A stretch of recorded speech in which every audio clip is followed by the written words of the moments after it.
Hey, what's going on, everyone? Today we're taking a look at the Delta 36-725 T2 table saw, now available only at Lowe's. From my brief but thorough research, I think it could be the best value in table saws available at this moment in time. It's currently retailing for $599, and you really do get quite a bit for that. So, as per usual, I'm going to start with an unboxing, move on to the poorly documented assembly, fine-tune the machine, and then finally put her through some tests. Let's get to it. Opening her up, and we first find an instruction manual and quick start guide. Though, truthfully, these ended up providing general directions instead of specific guidance. First out is the very lightweight cast aluminum throat plate, the equally lightweight anti-kickback pawls, and the blade guard. Next out, we've got the adjustable leveling feet. After that, we've got what ended up just being disposable packaging material. Funny, because as I was unboxing, I really had no idea what it could have been. At the time, I assumed some type of leg extension device, but that turned out to be inaccurate. The decent feeling miter gauge is also packed on top. Compared to what was included with my rigid contractor saw, it feels quite premium. We've also got some more packaging material and the 2 rubber and polyurethane wheels that will need to be installed to complete the mobile base. The 3 handles here will eventually go on to complete the fence, plus the bevel and height adjustment wheels. Now it's time to get into the heavy stuff. First out are the rail support brackets. Some pretty decent angle iron. I do wish this was a one-piece setup, but oh well. I do suppose on a lower price saw, shipping costs needed to be saved. The square tube rail is packaged alongside. It also feels solid and comes pre-tapped for assembly. Sadly, the stick-on ruler is not recessed in any way. To me, it feels like something that may need to be replaced if one isn't careful. The rail spreader is of similar quality to the rest of the fence components, so no surprises. Then of course we've got the fence itself.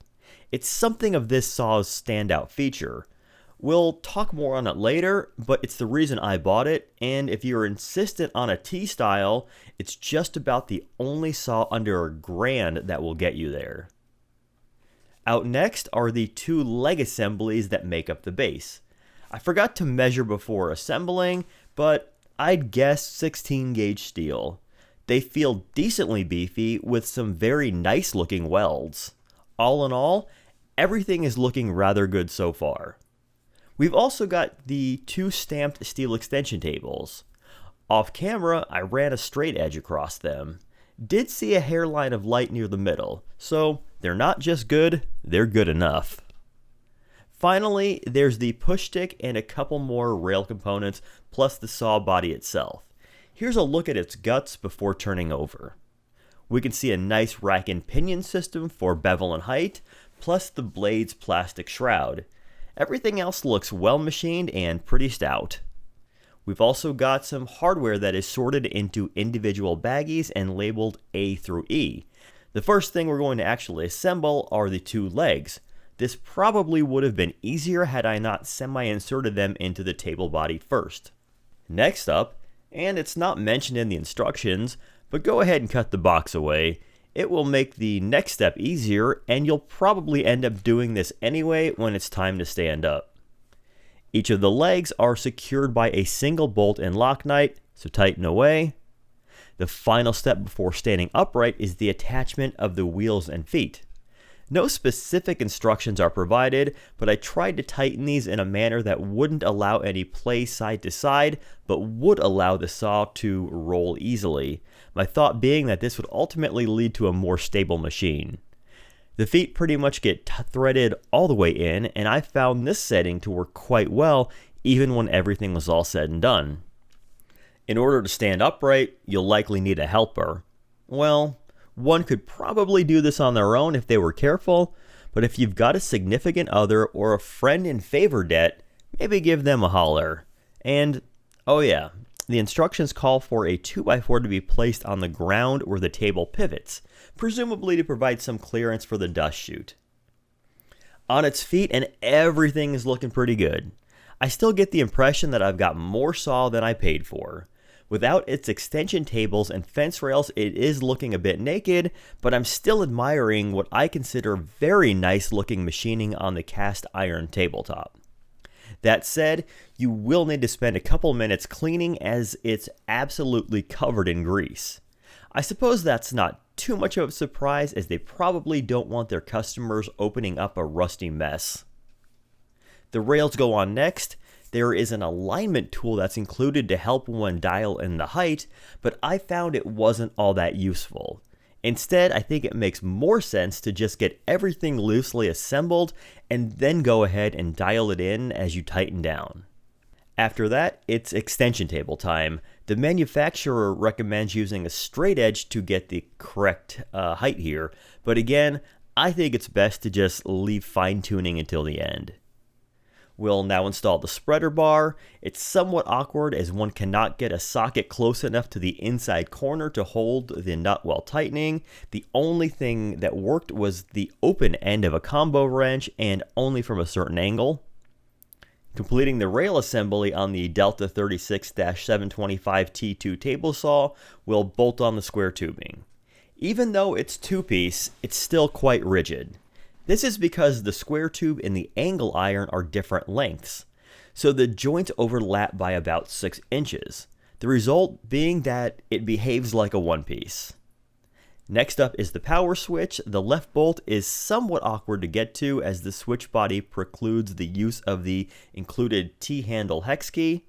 Once again, a combo wrench will need to be used. So now we're at the stage of assembly where the included instructions just won't do. I'm not sure if I somehow overlooked it, Delta is lazy, or they're assuming that if you got this far, you'll be able to figure the rest out on your own. The first unguided task is the installation of the handles on the height adjustment and bevel wheels. They can be hand threaded in and then tightened down with the included long handle Allen key. Then we've got 6 unused bolts. Sure, I missed something. I reran through the instructions and find no mention of them. Then, as I was looking around, I found 3 holes on each extension table that lined up with 3 threaded holes on the cast iron table. So I'm assuming that's where these go.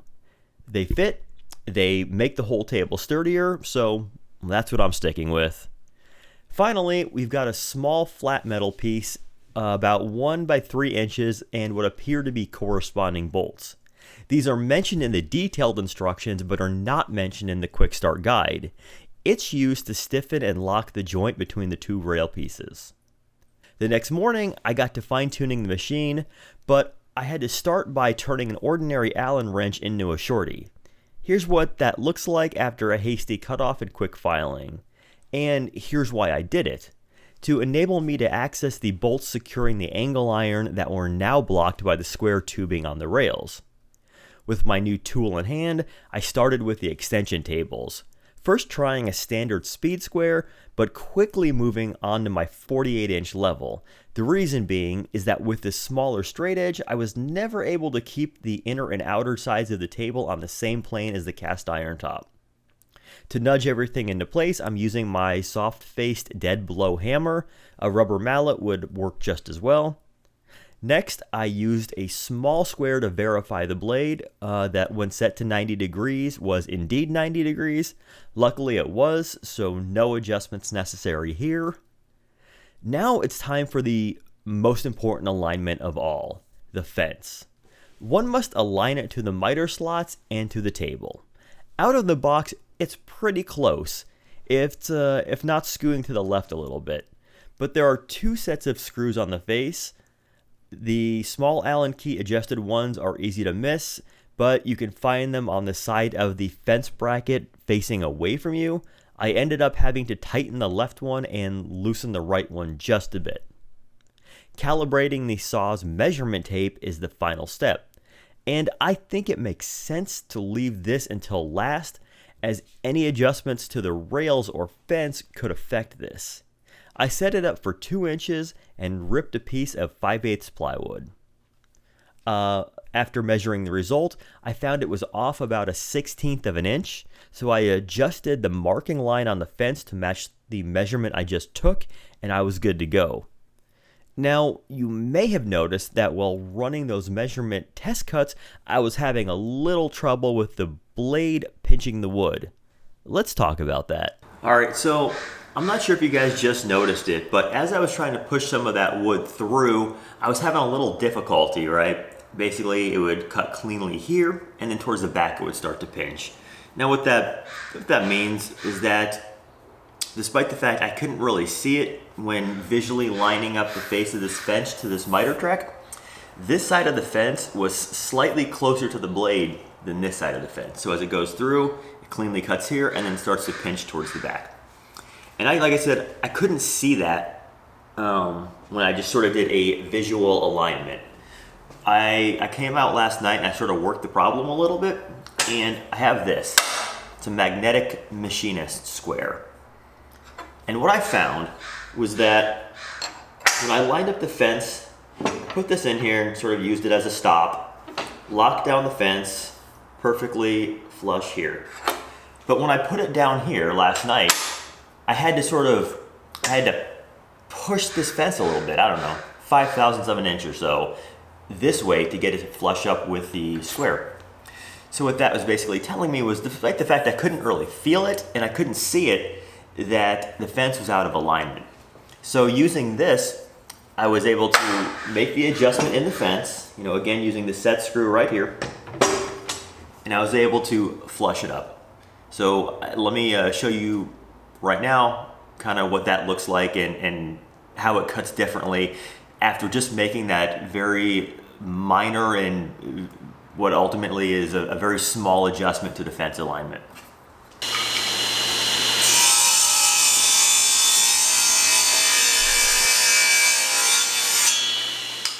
So there we go. Fence alignment issues fixed for now. Let's move on to the blade guard and anti-kickback pawls.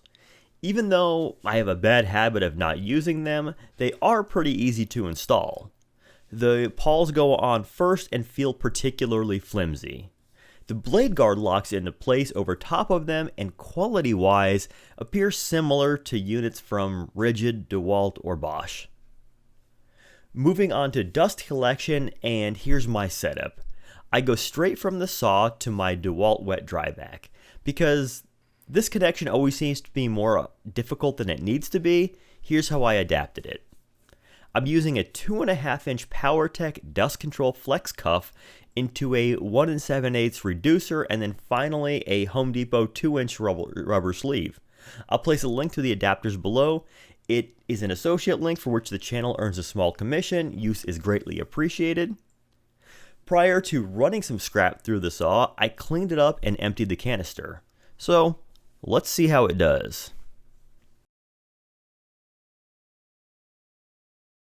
Some dust in the vacuum and not much to speak of on the floor or the saw body, so that's a good start. But what about the table? Well, I can't exactly say it's clean with a straight face, but that said, I don't think many other saws that don't include an over-the-blade dust extraction hood would do a whole lot better, so I would say dust extraction is adequate but not exceptional. But what if we could make it better? Enter the Delta 36-501 Zero Clearance Insert. I wasn't sure it would fit since Delta only specs it to the 36-725 and not for the T2 variant, but I went ahead and ordered anyway from Amazon, knowing if it didn't work, I could always send it right back. Compared to the stock throat plate, it's much heavier and stiffer, probably due to the fact it's made out of steel instead of thin cast aluminum. Luckily, despite not officially being mentioned by Delta, I can confirm it fits perfectly. I'll use my combo square to get it flush with the table and call this ready to go. My homemade crosscut sled provides support while raising the blade, and it's all set. Or is it? Here's how it now sounds.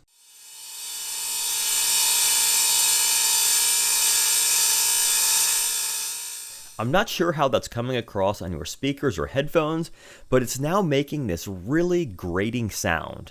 My guess is that the blade is ever so slightly rubbing against the hard plastic and causing the noise.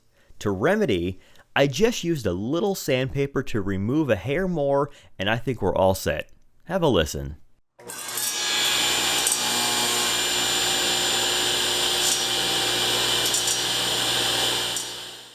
Now, one of the primary reasons I bought this saw was because I wanted something belt-driven and presumably quieter. I often work at night, and I like at least half of my neighbors, so if I can get work done a little more guilt-free, all the better. For comparison's sake, I'm going to be running my decibel meter and give you guys a side-by-side with my older, but still totally functional rigid contractor style saw. Like most in this class, it is direct drive and extremely loud. So here we go.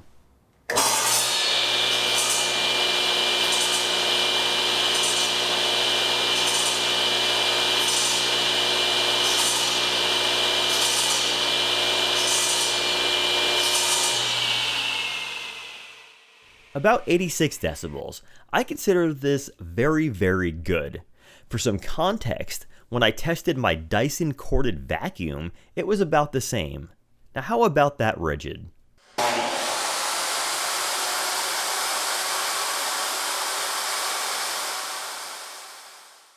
About 99. Ouch. While 13 decibels might not sound like a ton, it is. Don't forget that decibel scale is logarithmic, meaning that an increase from 86 to 99 represents a 446% increase in energy over a given area. Also worth noting, as pointed out in an earlier video, is that we perceive sound logarithmically. So while one wouldn't perceive the contractor style saw as being 4.5 times louder, it's still a dramatic difference. But what about when we're actually doing work? I noticed a little bit earlier that the delta was quiet when running, but bonkers loud when cutting. A difference that never seems so stark on other saws.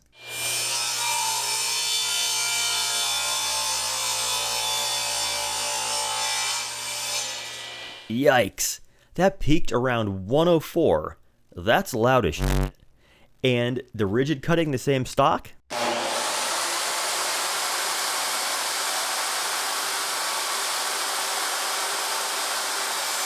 Now that's odd. While cutting, we saw about 98 or 99. In other words, about the same number seen when the saw was just running and not cutting anything. Could it be the blade? Could the blade included with the delta really be that bad?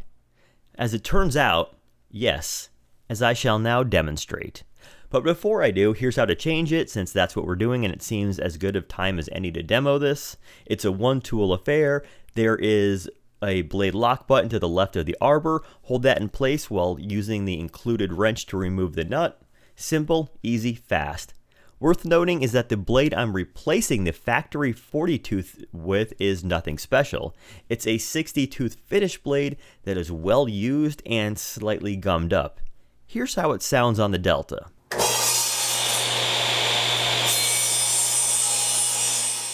We're seeing figures in the mid-90s. Still not what I would consider great, but a big improvement. And this got me thinking, if this old blade was a big step up from the POS factory new blade, what would something premium sound like? Enter this beaut, the Diablo 50 tooth combination ripping and cross-cutting blade. After consulting the forums, I had Amazon overnight it. It has alternating teeth for both types of cutting, and a low friction coating, all of which should help get that noise down. So let's try that sound level test one more time.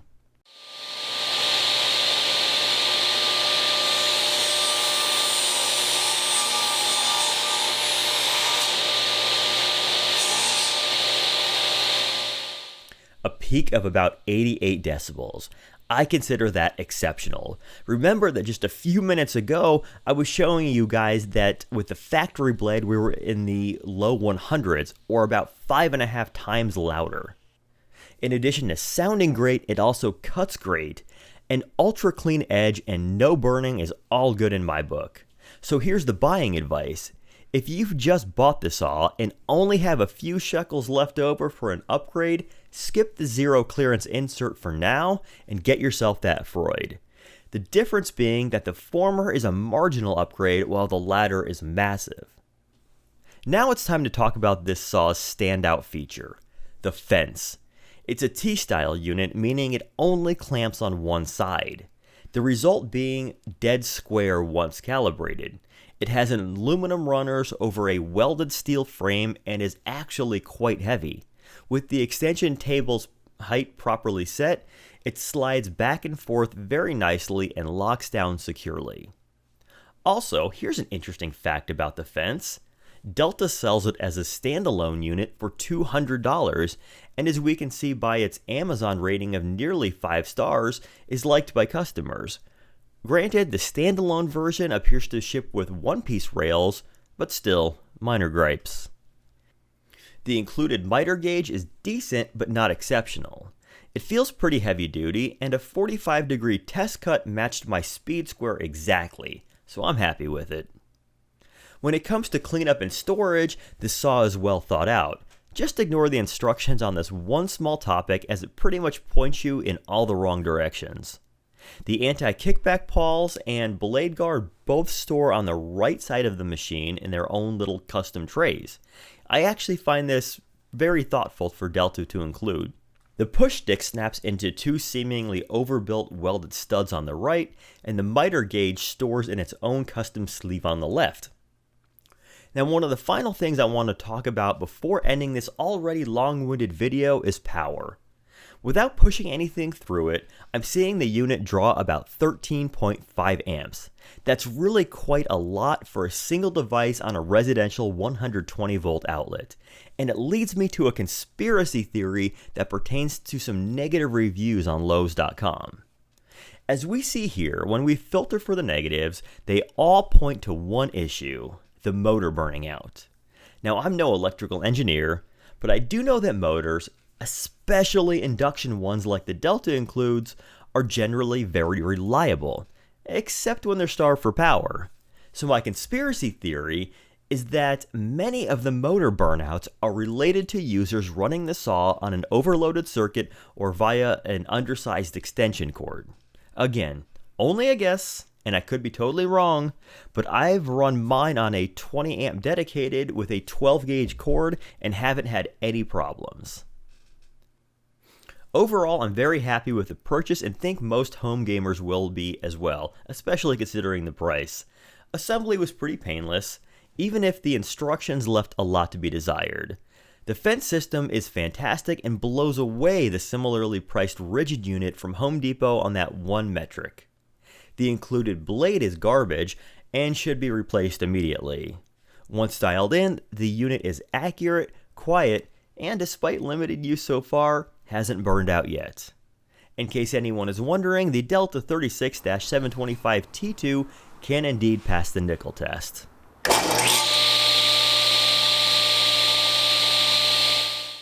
This is something that can't be said for my old rigid contractor saw.